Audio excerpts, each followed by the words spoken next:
Now let's understand the factors affecting the selection of a manufacturing process.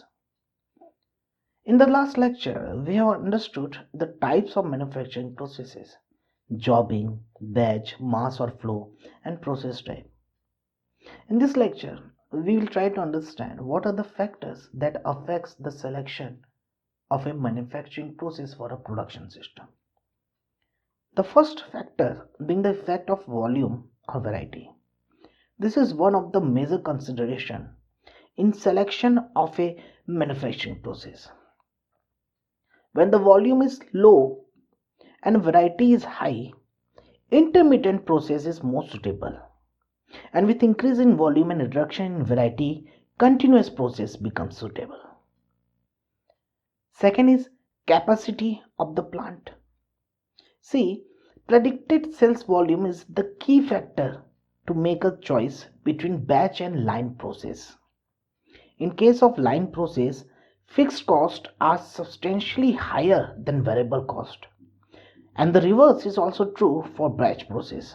Thus at low volume, it would be cheaper to install and maintain a batch process, and line process becomes economical at higher volumes. Then we have lead time.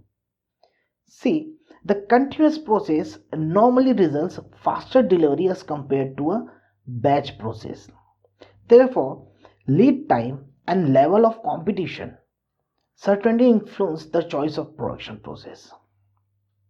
Then we have flexibility and efficiency.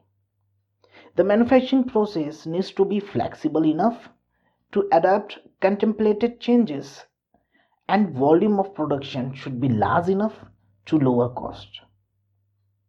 Hence, it is very much important for any entrepreneur to consider all the above mentioned factors before taking a decision pertaining to a type of manufacturing process to be adopted.